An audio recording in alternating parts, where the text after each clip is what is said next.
The camera doesn't lie, but sometimes it knows things before we do. She sat beneath the studio lights, hands folded neatly on her lap, back straight like she'd been taught. Composed, ready, or so she thought. The host smiled warmly across from her, shuffling note cards with practiced ease. The audience murmured softly in the semi-darkness beyond the stage, a sea of silhouettes waiting for something moving, something real. But if you looked closely, really closely, you'd see it. The way her thumb pressed against her wedding ring, not spinning it, just holding it like an anchor. Her eyes were calm, but her breathing wasn't. The host leaned forward. "So, tell us, what's the hardest part about waiting?" She opened her mouth to answer, but before any sound came out, something shifted. Not in her face, in the air itself. A ripple, a presence. The audience stirred, a brow furrowed just slightly. Confusion, not yet alarm. She glanced toward the wings of the stage, where shadows moved behind black curtains, and then she heard it. Footsteps. Slow, deliberate. The kind of footsteps that carry weight, not just of a body, but of months, of distance, of everything left unsaid. The host's smile grew wider. The cameras zoomed in, and she, frozen now, breath caught somewhere between her lungs and her throat, turned her head toward the sound. She didn't know it yet, but her life was about to split in two, the before and the after. Her name was Emily Carter, though most people in the small town of Brookfield knew her simply as the one who waits. She was 34 years old, a third-grade teacher with kind eyes and a smile that had learned to exist even when her heart wasn't in it. Her husband, Sergeant Daniel Carter, had been deployed to the Middle East for 11 months. 11 months that felt like 11 years. 11 months of pillow talk with a photograph, of dinner plates set for one, of checking her phone at 3 a.m. just in case the time zones aligned and he could call. The interview had been arranged by a non-profit organization that supported military families. They'd reached out to her weeks ago, asking if she'd be willing to share her story, what it's like to be the one left behind, to hold down a home while someone you love holds a rifle half a world away. She'd hesitated at first. Emily wasn't the type to seek attention, but they'd told her it might help other spouses feel less alone. So she said yes. The studio was larger than she'd imagined. Rows of cushioned seats stretched back into shadow, filled with faces she couldn't quite make out under the lights. The set was warm. Soft couches, a low table with a vase of white lilies, everything designed to feel intimate despite the cameras circling like quiet predators. She wore a navy blue dress, simple and elegant. Daniel always said she looked beautiful in blue. She'd chosen it that morning without thinking, then realized halfway to the studio why. Some habits run deeper than memory. On the table beside her sat a small canvas tote bag. Inside, a folded letter Daniel had sent 3 months ago, a Polaroid of the two of them from their wedding day, and a small stuffed bear he'd won for her at a county fair 7 years earlier. She didn't plan to show them on camera. She just needed them close. The host, a woman named Vanessa, with a voice like honey and sympathy, had been kind from the start. She asked gentle questions. How do you cope? What do you tell yourself on the hard days? What does love look like when it's separated by 9 time zones and a war? Emily answered honestly. She spoke about the nights she slept on his side of the bed just to feel closer, about how she kept his coffee mug on the counter even though he wasn't there to use it, about the strange guilt of laughing at something funny, as if joy were a betrayal when he might be in danger. The audience listened. A few dabbed at their eyes. But Emily didn't cry. Not yet. She'd learned, over the past 11 months, that tears were a luxury. If she started, she wasn't sure she'd stop. So she held them back, the way she held everything else, with quiet, invisible strength.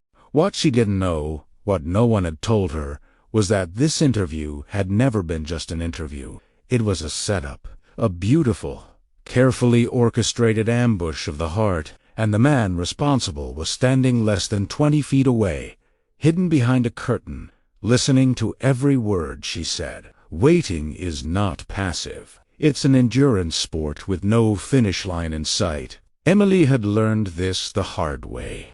In the first weeks after Daniel left, she'd tried to keep busy, less on plans, grocery shopping, yoga classes on Thursday nights, anything to fill the silence. But busyness is just noise, and noise doesn't cure loneliness.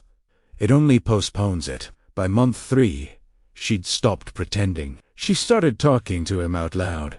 In the kitchen while making coffee, in the car, on her way to work. At night, when the house felt too big and the bed too cold, she'd tell him about her day. The student who finally learned his multiplication tables. The leaky faucet she'd fixed herself with a YouTube tutorial. The way the neighbor's dog always barked at exactly 6 a.m. It felt foolish at first, talking to someone who wasn't there. But then she realized he wasn't entirely gone. He lived in the space between her words, into pauses, in the hope that he was somehow listening, even from 6,000 miles away. She kept his things exactly where he'd left them. His work boots by the door, his jacket on the hook, his toothbrush in the holder, even though it had long since dried out. Her sister had visited once and suggested putting some things away, just to give yourself a fresh start. Emily had smiled politely and ignored the advice. Moving his things felt like erasing him, and she wasn't ready for that. The hardest part wasn't the big moments, it was the small ones. The reflex of reaching for his hand in a parking lot, only to grasp empty air. The instinct to text him a funny meme, then remembering the delay, the uncertainty of when or if he'd see it. The ache of waking up on a Saturday morning and realizing there was no one to make pancakes for. She'd started keeping a journal, not every day, but on the nights when the weight felt unbearable. She wrote to him as if the pages were letters she could never send. November 14th, I saw a couple at the grocery store today, arguing about which brand of cereal to buy. I almost cried, not because they were fighting, but because they were together. They had the luxury of a stupid argument. I miss arguing with you. I miss everything. December 22nd. It snowed last night. You would have insisted on building a snowman, even though we're too old for that. I wanted to build one alone, just to feel close to you. But I couldn't. It felt too sad. February 9th. I got your voice message today. You sounded tired. More than tired, worn. I listened to it 7 times, just to hear you say my name. I'm scared, Daniel, not just of losing you, but of losing us, of becoming strangers who once loved each other. She never told him that last part in their actual calls.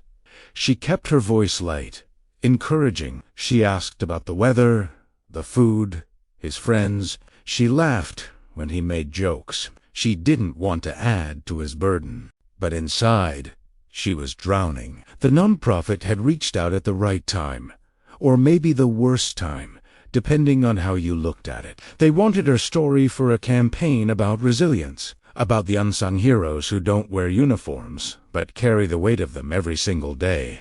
Emily almost said no. She didn't feel like a hero. She felt like someone barely keeping her head above water. But then she thought, maybe sharing this will help someone else. Maybe another spouse, sitting alone in a too-quiet house, will hear my voice and feel less invisible. So she'd agreed. She'd prepared notes, rehearsed answers in the mirror, chosen the blue dress because it made her feel put together, even when she wasn't. She'd driven to the studio that morning, with her hands steady on the wheel and her heart clenched like a fist. She thought she was ready. She thought this was just another day of surviving. What she didn't know, what she couldn't possibly know, was that today wasn't about surviving anymore. Today was about living again, because while she sat on that stage, answering questions with quiet grace, while she spoke about loneliness and love and the unbearable mathematics of counting days until deployment ends, Daniel Carter stood in the darkness backstage, his duffel bag at his feet, his heart hammering so hard he thought the microphone might pick it up. He'd flown 18 hours to be here. He hadn't slept, hadn't shaved. His uniform still smelled faintly of desert dust and jet fuel. But none of that mattered, because in less than 2 minutes he was going to walk onto that stage, and he was going to shatter the longest, hardest weight of their lives. Daniel Carter had memorized her voice. Not on purpose, not the way you memorize a poem for school or the lyrics to a song. It happened slowly, desperately, the way a drowning man memorizes the shape of air. In the field, when the sand got in everything and the heat made thinking feel like wading through mud, he would close his eyes during the few quiet moments and replay her voice in his head. The way she said his name, Daniel, soft, with a little lilt at the end. The laugh she tried to hide when something was truly funny. The sigh she made when she was tired but didn't want to admit it. Those sounds kept him human, because out there, in the dust and the noise and the constant hum of danger, it was easy to forget what you were fighting for. The mission became mechanical. Survival became instinct. And somewhere along the way, if you weren't careful, you could lose the thread that connected you to home. He'd carried her photograph in his chest pocket, not in his wallet, too far away, not in his bag, too risky to lose. In his pocket right over his heart, where he could feel the slight weight of it every time he moved. It was a Polaroid from their wedding day. Emily in her white dress, laughing mid-spin, her hair caught in motion, her eyes bright with a kind of joy he hadn't seen since. He'd looked at that photo so many times. The edges were soft, the colors slightly faded, but her smile never dimmed. On the hardest nights, the ones where the silence after gunfire felt heavier than the noise itself, he would pull out that photo and whisper to it, "I'm coming back. I promise. I'm coming back." He wasn't sure if he was reassuring her or himself. The letters helped. She wrote to him every week. Long letters filled with mundane details that felt like oxygen.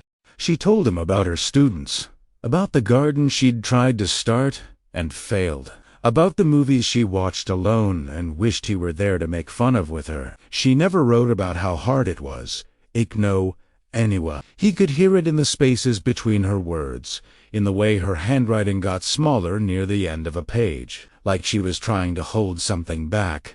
He wanted to reach through the paper and hold her, tell her it was okay to fall apart, that she didn't have to be strong for him. But he couldn't.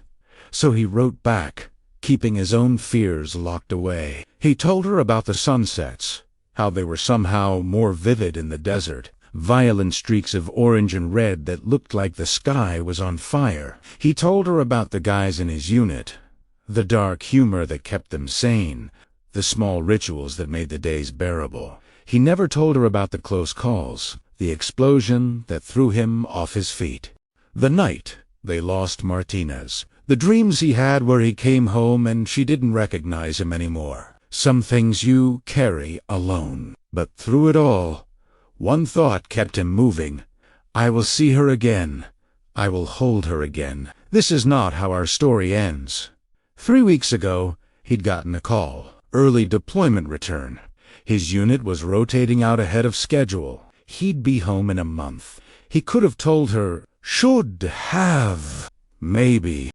But the nonprofit had reached out to him through his commanding officer with an idea. A surprise reunion, on camera, in front of an audience. At first, he'd hated the thought. Their reunion was private, sacred, not a spectacle.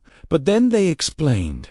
Emily had agreed to do an interview about military families. She was going to share her story, their story, to help others feel less alone. And Daniel realized something. She'd been carrying him for 11 months, carrying his absence, carrying the weight of hope and fear and love all at once. Maybe it was time he carried something for her, a moment she didn't have to prepare for, a moment where she didn't have to be strong, a moment where she could just fall, and he'd be there to catch her. So he said yes. He flew across the world, barely sleeping, his mind racing. He sat in the green room backstage, listening to her voice filter through the speakers, calm, measured, honest, and his chest ached. She sounded tired. She sounded like someone who'd been holding her breath for too long. One of the producers came over, headset on, clipboard in hand. 2 minutes. Sergeant. You ready? Daniel looked down at his uniform. Dust still on the boots. Wrinkles in the fabric. He hadn't had time to change. Hadn't wanted to. He wanted her to see him exactly as he was. Not polished. Not perfect. Just home. Yeah, he said quietly. I'm ready. The producer smiled. She has no idea. This is going to be incredible. Daniel nodded, but inside, his heart was pounding so hard he thought it might crack a rib. Because in 90 seconds, he was going to step onto that stage, and after 11 months of distance, of silence, of loving someone through photographs and static-filled phone calls, he was finally going to see his wife's face again. Time does strange things when you're about to break. Emily didn't notice it at first. The shift in the room. The way Vanessa's smile changed from sympathetic to something else. Something brighter, almost She was mid-sentence, talking about the small rituals that got her through the hardest days, when Vanessa glanced toward the wings of the stage. Just a flicker, a quick look that shouldn't have meant anything. But Emily saw it. Her words stumbled. I keep his coffee mug on the counter. I know it sounds silly, but it's not silly at all, Vanessa interrupted gently, leaning forward. Her eyes were shining now, and Emily couldn't figure out why. Emily, can I ask you something? Of course. What's the one thing you'd say to Daniel right now? If he could hear you? The question landed like a stone in still water. Emily blinked. Her throat tightened. She hadn't expected that. The other questions had been about coping, about resilience, about the mechanics of waiting. This one was different. This one was personal. She looked down at her hands, still folded, still holding that ring. I'd tell him. Her voice cracked slightly. She cleared her throat. I'd tell him that I'm proud of him, that I miss him more than words can say, and that no matter how long it takes, I'll be here. I'll always be here. The audience was silent. Not the polite, waiting kind of silence. The breathless kind. Vanessa nodded slowly. And there it was again, that look. That secret she was holding behind her professional composure. That's beautiful, she said softly. Then she paused. A beat too long. Emily, what if I told you that someone very important wanted to be part of this conversation today? Emily's brow furrowed. I'm sorry. What? There's someone backstage, Vanessa continued, her smile growing, who's been listening to every word you've said. Confusion flickered across Emily's face. She glanced toward the audience, as if looking for clarification, but all she saw were faces leaning forward, eyes wide, some with hands pressed to their mouths. I don't understand, Emily said slowly, and that's when she heard it. Footsteps, not from the audience, from the side of the stage, slow, deliberate, crossing the hardwood floor with the unmistakable weight of military boots. Her head snapped toward the sound. The curtain at the edge of the stage, heavy, black, meant to hide the crew and the cables and the organized chaos of production, began to move. Emily's breath caught. Her hands, which had been so still, so controlled for the entire interview, started to tremble. Vanessa? What? But Vanessa didn't answer. She just smiled. tears already forming in her eyes, and gestured toward the wings. The footsteps grew louder. Emily stood up. She didn't mean to, her body just moved. Instinct.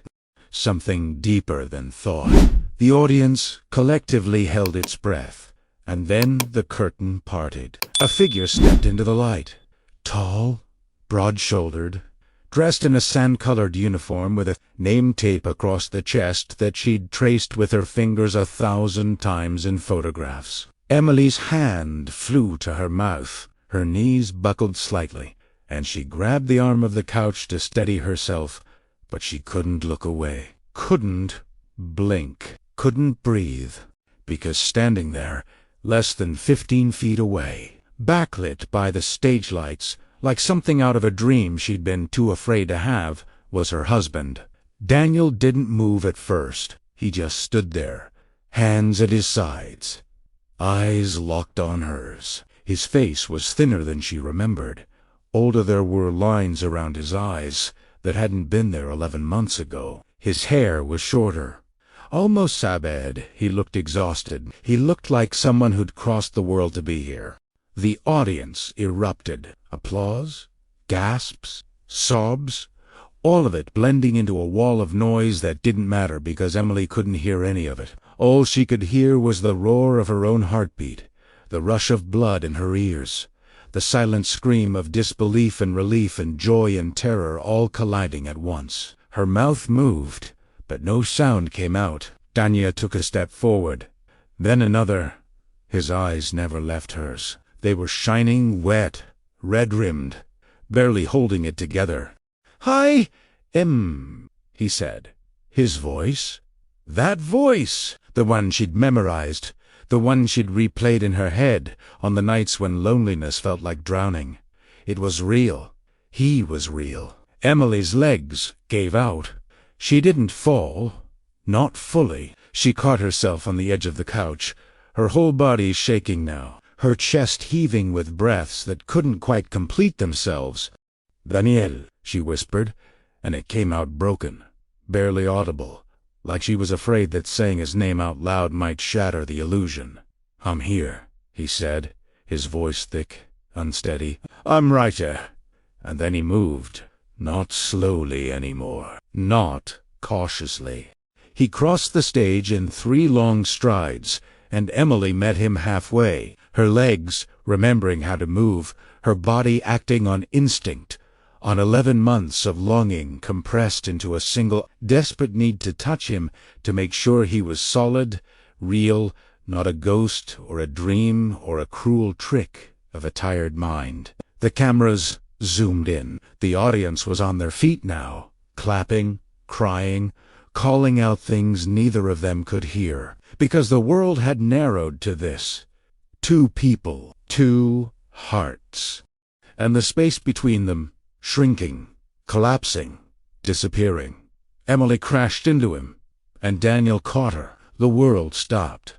Not metaphorically, not poetically. It stopped the way a heart stops between beats, the way breath suspends before a sob, the way time itself seems to hold still when something too big to comprehend finally breaks through. Emily hit his chest with the full force of 11 months. Her arms wrapped around him, frantic, desperate, clutching fistfuls of his uniform like she could anchor him there, like if she held tight enough, he couldn't disappear again. Her face buried into his shoulder, into the familiar shape of him, and the smell hit her all at once, dust and sweat and jet fuel in him, the scent she'd been trying to remember on his pillow, in his jacket, in the empty spaces of their home. Daniel's arms closed around her like a vice. He lifted her off the ground, not high, just enough that her toes barely grazed the stage floor, and he held her there, his face pressed into her hair, his whole body trembling with the effort of not completely falling apart. "I've got you," he whispered into her ear, his voice shaking. "I've got you. I'm here." Emily couldn't speak. "C'est triste." Her mouth opened, her lips moved, but the only sound that came out was a sob, raw, guttural, The kind of cry that comes from a place deeper than lungs, deeper than words. It tore out of her like something that had been caged too long, and once it started, she couldn't stop it. Her shoulders shook, her hands gripped tighter, her breath came in sharp, broken gasps against his neck, and Daniel Strong, steady, trained to commander fire, Daniel broke. His jaw clenched, his eyes squeezed shut, and a single tear slid down his cheek, followed by another and another, until he wasn't crying so much as leaking, as if his body had been holding back an ocean and the dam had finally cracked. "I missed you," he choked out, barely audible. "God, Emily, I missed you so much." She pulled back just enough to see his face, and the moment their eyes met, something shattered in both of them. His hand came up, trembling, and cupped her cheek. His thumb brushed away her tears, even as his own fell freely. "You're real," she whispered, her voice hoarse and disbelieving. "You're really here." "I'm here," he said again, and this time it sounded like a promise, like a vow. Her hands moved to his face, tracing the lines she hadn't seen in person, the new scars she didn't recognize, the stubble that had grown rougher, the exhaustion carved into his features. She touched him like a blind person reading Braille, memorizing him all over again. "You're thinner," she said through tears, her voice cracking. "You look so tired." "I know," he laughed, a wet, broken sound. "You look perfect. I'm a mess. You're perfect." And then, as if they'd both been holding their breath for 11 months, and finally remembered how to exhale, Tailiendin. The kiss was not gentle. It was not slow or soft or cinematic in the way movie kisses are. It was desperate. Hungry. Hungry. The kind of kiss that says, "I thought I'd lost you and I'm never letting go again, and I love you," in a language that doesn't need words. Her hands tangled in his hair. His arms tightened around her waist. They kissed like they were trying to make up for every missed goodnight, every phone call that cut out every holiday spent apart, every moment of loneliness that had stretched between them like an ocean. The audience was sobbing now, open, unashamed weeping. Strangers holding each other. Vanessa wiping her eyes with a tissue, her professional composure completely gone. But Emily and Daniel didn't see any of it. They existed in a bubble, a small, sacred space where nothing else mattered. Not the cameras, not the lights, not the hundreds of eyes watching. Just them. When they finally pulled apart, their foreheads pressed together, both of them breathing hard. Trembling, Emily let out a sound that was half laugh. "I can't believe you're here," she whispered. "I can't believe this is real." "I'm not going anywhere," Daniel said, his voice fierce now, steady despite the tears. "I'm home. I'm home." She nodded, unable to speak, and buried her face in his chest again. He rested his chin on top of her head and closed his eyes, and for the first time in 11 months, he felt the knot in his chest, the one that had been tied so tight he'd forgotten it was there, finally begin to loosen. They stood like that for a long time, longer than was probably appropriate for television, longer than the producers had planned, but no one moved to stop them. No one dared, because this wasn't content. This wasn't a segment. This was sacred. The audience stayed on their feet, clapping softly now, reverently, as if applauding not just the reunion, but the love itself, the endurance of it. The proof that some things, some bonds are stronger than distance, stronger than time, stronger than fear. Vanessa stepped forward gently, her voice soft. "Emily, do you have anything you'd like to say?" Emily pulled back just enough to look at her face streaked with tears, her eyes red and puffy and radiant. She looked at Daniel, then at the audience, then back at Daniel, and she laughed, a real, full laugh that lit up her entire face. "I thought this was just an interview," she said, her voice shaking with disbelief and joy. The audience laughed through their tears. Danielle grinned that crooked, boyish grin she'd fallen in love with a decade ago. "Surprise," he whispered, and she kissed him again.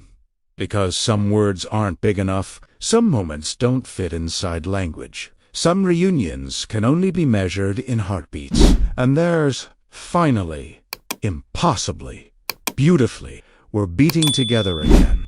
The applause eventually faded. The cameras pulled back. The studio lights dimmed slightly, signaling the end of the segment. But Emily and Daniel didn't move. They sat together on the couch now, Hut tucked into his side, his arm wrapped firmly around her shoulders. Her hand rested on his chest, not still, but moving slightly, as if she needed the constant confirmation that his heart was beating beneath her palm. Vanessa had given them a moment. The crew had given them space. Even the audience, still wiping their eyes, seemed to understand that what they'd just witnessed wasn't just a reunion. It was a reminder. A reminder that love is not always loud. Sometimes it's the quiet act of waking up every day and choosing to believe, choosing to hope, choosing to hold on, even when your hands are tired and your heart is heavy and the finish line seems impossibly far away. Emily had done that for 11 months, not because she was strong, though she was. Not because she was brave, though she was that too, but because she loved him. And love, real love, doesn't give up. It doesn't quit when things get hard. It waits. It endures. It holds space for the person who isn't there yet, trusting that one day, somehow, they will be. And Daniel, who had carried her photograph over his heart, who had memorized her voice to survive the silence, who had crossed deserts and oceans and time zones to come back to her, had done the same. Because love isn't just about being together. It's about fighting to stay together, even when the world tries to pull you apart. Vanessa leaned forward, her voice gentle. "Emily, Daniel, thank you for sharing this moment with us, for reminding all of us what love really looks like." Emily nodded, unable to speak. Her throat was still too tight, her emotions still too raw. Daniel cleared his throat. "Can I say something?" Vanessa gestured. "Of course."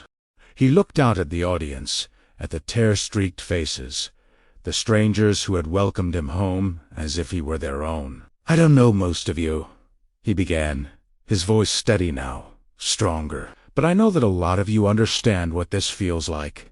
The waiting, the missing someone, the fear that maybe they won't come back the same, or at all." A few people in the audience nodded. "And I want you to know," Daniel continued, his hand tightening around Emily's, "that it's worth it. Every hard day, every sleepless night, every moment you think you can't do it anymore, it's worth it. Because love isn't just the good times, it's the hard times too. It's the choice you make every single day to keep showing up, even when it hurts." Emily looked up at him, tears streaming down her face again, and she saw the man she'd married. Not the soldier, not the uniform. Just Daniel. Her Daniel. He looked down at her and smiled. "She never gave up on me," he said quietly, his voice cracking. "Not once. Even when I was half a world away. Even when she had every reason to. She waited. And that's the kind of love that saves you." The audience was silent. Reverend Vanessa dabbed her eyes with a tissue. "That's beautiful." Emily finally found her voice. It came out, soft, trembling, but clear. "Love isn't about the grand gestures," she said. "It's about the small one, the daily choice to hold on, to believe, to trust that the person you love is fighting just as hard to come back to you as you are to wait for them." She looked directly into the camera now, her eyes red but fierce. "If you're waiting for someone," she said, "don't give up. I know it's hard. I know some days feel impossible. But they're worth it. The person you love, they're worth it. And one day, maybe when you least expect it, they'll walk through that door, or step onto that stage. And every single second of the wait will make sense. Her voice broke on the last word, and Daniel pulled her closer, kissing the top of her head. Vanessa let the silence sit for a moment. Then she turned to the camera. "If this story touched your heart," she said softly, "please share it, because there are thousands of families out there, military families, long-distance families, families separated by circumstance or duty or life itself, who need to be reminded that love endures, that waiting isn't weakness. That hope is not naive." She paused, her own voice thick with emotion. Subscribe to this channel to see more stories like Emily and Daniel's. Stories that remind us what it means to be human, to love, to hold on when everything tells you to let go. The camera lingered on Emily and Daniel for a moment longer. They weren't looking at the lens, they were looking at each other. And in that look, in the way his thumb traced circles on her shoulder, in the way her hand gripped his, like a lifeline, in the quiet, unspoken language only they understood, was everything. The cost of love, the beauty of it, the impossible, unshakable resilience of two people who refused to let distance define them. The screen faded to black, but the love, that stayed.